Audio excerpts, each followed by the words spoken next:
How you doing? Welcome back to my channel. Let's grow together. So glad you're joining me today. And this week is extra special because it's Super Bowl week. I'm excited because it's going to be in Atlanta. I live in the Atlanta area, so very excited. And Patriots are playing. I'm from New England, so don't fault me. Patriots all day, but don't let that hinder you. Hopefully you're still watching. You still there? Okay. All right. Whatever. It's all love. Let's all love each other and work past our differences.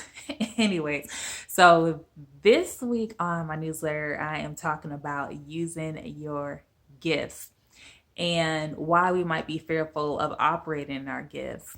So, if you haven't already, please subscribe to my weekly newsletter. The link is below in the description box. Also, to this channel on YouTube, you like my videos, like them, share them, comment, and subscribe to the channel so we can continue these conversations and grow together. Very excited about other topics that are to come, so you have to stay tuned. So, back to this topic of using your gifts. So, I'm going to read a scripture really quick in 1 Peter 4:10. It says, each of you should use whatever gift you have received in order to serve others as faithful stewards of God and the grace of its various forms. So that's to say that the gifts that you have are not just for you, it is for other people. So you going back and forth of not being sure what to do or what your purpose is, or you might have an idea, but not thinking you'll be good at it. I mean, it's not for you to dazzle and blow your own mind. It really is to benefit others. You used to think about it. I mean, Martin Luther King, that's an example of somebody that used his gifts, and we're still talking about him and still seeing the blood, sweat, and tears and results of his work, his tenacity, his commitment, his by any means necessary attitude. And that's what happens when you are focused on your gift and your purpose. It has a ripple effect to affect many nations and creates a strong, unshakable, unmovable legacy. So it comes down to that. What do you want your legacy to be? And I think sometimes we don't move forward in certain things because we have a fear. And I know that I've experienced that. You just start to doubt things because what lies ahead is unknown, and sometimes there might be times I can recall too when you actually are operating your gift and you get a good response from you, like, oh shoot, look, well, I don't know what else to do, because you get put on the spot or might get volunteered for other things, and it's like that power scares you, because again, that's another side of the unknown. Like, dang, like, okay, what do I do once I get to this point? Am I going to make sense? How will I maintain it? I mean, will other people feel some type of way? You know, am I shining too much? Do I need to dim down a little bit? No to all of the above. Even though we think that, God didn't make a mistake by putting those things inside of you, we have to own it and be confident and walk forward in it.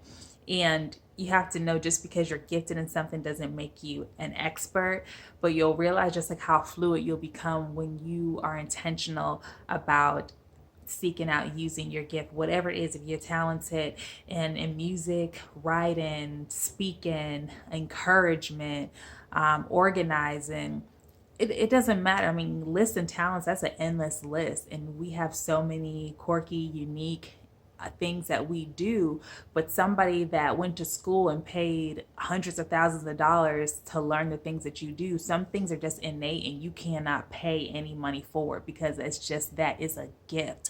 So your gift is invaluable, invaluable.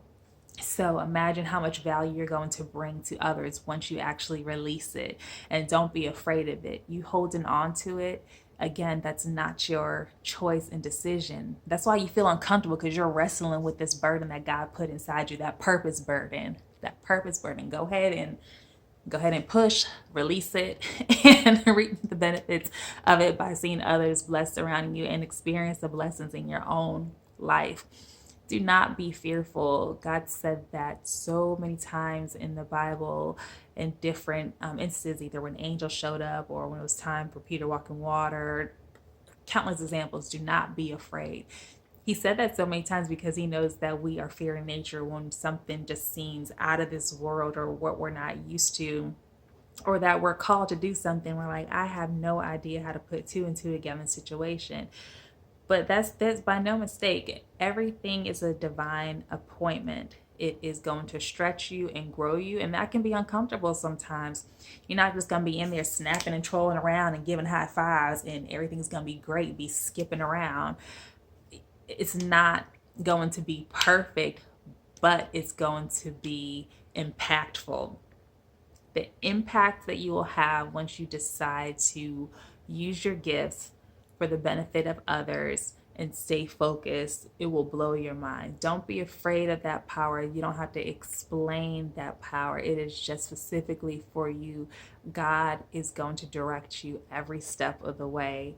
So keep going, stop doubting, and stop living in fear, because we're out here waiting for your gift. And you feel so much better when you're using your gift. You feel more confident, in control, and can gain more clarity because it's just innate in you and you are doing your thing. You are just like a duck in water. So keep waddling through those trials and you're going to have so much success. So I hope this video has helped you and encouraged you, inspired you to operate in your gifts. And just for fun, I'm going to place a link below this little test I took a couple of times some years back. It tells you like what your top spiritual gifts are. I don't know, 3 or 5. So that's something fun you can play around with and also pray about and just take these things seriously. Again, like, subscribe, share if you have not, and let's continue to grow together. Have a wonderful day. See you next week.